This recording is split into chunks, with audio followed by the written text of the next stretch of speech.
There's a lot of excitement around Deepseek R1, so I'm going to help you build this application, which is a simple chat app that also demonstrates the thinking functionality of Deepseek using Tanstack Start, Ollama, and of course Deepseek. Let's get right into it.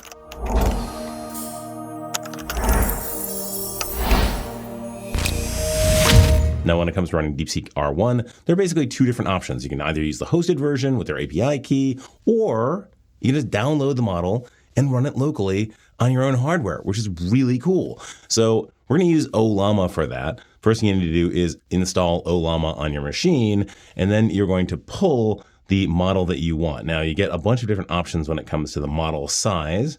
It really depends on your machine and your GPU, which one you want to pick. I'm actually going to go with the 32 billion model. So I'm going to copy this command and go over my terminal, paste that in there. Now, I've actually already got this loaded. If you don't have it loaded, you'll get a long loading thing. I think it's about 16 gigs to load. And I'm actually going to show you what it kind of looks like right out of the box. So I'm going to say, what is 5 times 25? And here's one of the really cool things about Deepseek is it tells you how it's actually going to solve the problem in this think block. So right at the top here, you got that think that is indicating that is the top of the think block. And then right down here at the end is the end of the think block. So you get the thinking part as it tries to figure out and reason through your whole question. And then after that, the solution. And both of those things are in markdown format. So what we want to do in our application is kind of break out that thinking part versus the solution part and have it in different parts of the UI and make it look really pretty. All right, so that's the kind of REPL interface to Ollama. The really important interface that we're going to use is the API endpoint. So I'm going to go over into our project. Of course, all this code is available to you for free in GitHub, and a link in the description right down below. No strings attached. So I'm going to go over to curl Deepseek over here. This is the command that we would use just to simply curl that Deepseek instance that's now running on our machine. So the really critical parts are that we were calling the API chat endpoint. They're specifying the model that we want. In this case, I'm going to use the 32B version. You can use whichever version you've got. Next thing I'm going to do is say that we want a streaming response, meaning that we want the response to come in as sections, not as one big blob at the end. So we say streaming is true, and we add the -n parameter to curl, which puts it into streaming mode. And then finally, we give it a prompt, in this case, just to say hello. So let's give this a try. So again, my terminal, I'll say curl Deepseek. So now you can see what's coming back as the stream from Deepseek. We're getting a whole bunch of these little JSON messages, each one containing the model and the created at date, but really most importantly, the message. The message being the content that it's sending back. And in this case, right at the top, you can see that it has encoded that think tag. And then the end of the think tag, apparently it doesn't need to think much about saying hello. And then the response. So hello, a bunch of how are you today, a nice little emoji. And then the done message saying, hey, this stream is done. I'm waiting for you to tell me the next thing. Okay, so now how do we use this? Well, we've got our Tanstack Start application all set up. So let me bring it up and we'll take a look. So this is what it looks like at this point. You've got a text entry down here where you can ask a question. You can hit submit, but then nothing really happens. So now we have to implement first off on calling the Deepseek API. So the way that we're going to call Deepseek is from the client, we're going to call a server function in our Tanstack Start server. So we need to define that. To do that, we bring in create server function from Tanstack Start, and we use it to define our server function. Then we're going to say that we want this to be a post server function as opposed to like a get or a patch or a put. Now, we're not actually making any mutations on the server, so we don't really need to be a post per se, but we don't want it cached, so we don't use a get, so that's why we're saying post. And then we give it an async handler function that takes whatever parameters we want. So in this case, that's going to be the messages that we're sending to and from our chat. We're just going to do exactly what we did with that curl. We're going to go to exactly the same endpoint. We're going to say this application JSON, and then we're going to give it the exact same body that we did before, the model, the streaming, and the messages. Now, one of the reasons you're using Tanstack Start here is because server functions can return streams. Like this fetch is returning a stream, and Tanstack Start is going to automatically handle returning the stream to the client, which is really critical for AI applications like this, where you want a stream of response as opposed to waiting and blocking on the whole response. Now that we have our server function, let's go start building out our client. So we look down our JSX, our input form is an actual form. So we're going to create a submit handler that handles a submit when you click on the form and takes this input and then adds it to the list of messages. So let's do that first. So I'm going to go back up here and create a handle submit. It's going to take that form message and it's just going to add our message to the list of messages. Let's go and add that as the submit handler. and we'll give it a try.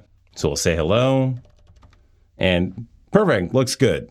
Okay, so now we actually have to send it to the server. So I'm going to call that chat function that we just created. I'm just going to console log this out and see what we're getting. So we're going to say hello, and I'm going to go to the console, and I'm going to say that we get back a readable stream. Awesome. So now we're going to parse through each piece of that stream. To do that, we're going to use getReader. That's going to give us back a reader stream, and we're going to use the for await syntax to actually just await every single JSON blob coming back off of that stream. Now, there is one little hitch in here, and that's that the reader that we get back isn't compatible with for await, so we need to turn it into a streaming async iterator.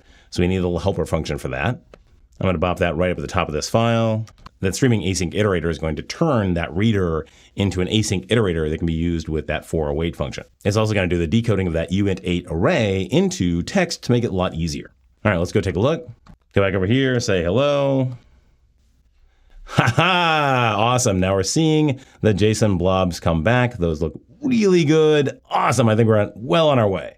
So the next thing we want to do is kind of build up the response from the agent. So I'm going to create an assistant response here. And then instead of this console log, I'm just going to do a JSON parse on that string value that we got back and add on to that assistant response the content. Finally, at every single step along the way, I'm going to do a set messages where we just take the original messages and then just add on the assistant response. Now this should start looking like an actual chat app. All right, let's give it a go. All right, looking really good. Now, the last thing we want to do is actually break out that thinking section into its own section so you can really see when the AI is thinking about a problem and how it's doing it. To do that, we're going to start taking a look at our messages first. Now, our messages are currently just an array of messages. So what's a message? So a message is an object, and it has a role, either user or assistant in our case, really, and then the content. And the content is just a string. But we want to actually upgrade that message to have the thinking section as well as the content, as well as a finished thinking Boolean that tells us whether we're finished thinking or not. Now, to upgrade those messages into messages with thinking, we're going to create a new custom hook that's going to take messages as input and then output messages with thinking. To do that, we're going to iterate through every message in our message array. We're going to look to see, does that message come from the assistant? And then when it does, we're going to look to see, are we done thinking? And if we're done thinking, then we can just split out that thinking section. And if we're not done thinking, then, well, everything up to that point is its thinking process. So that's how we're going to break out the content from the thinking portion of the content. Now we just need to go down here and use that. So I'll give the custom hook the input of messages and then get out this array, which will use our input to our UI. Let's give it a go. Best song from the Buggles.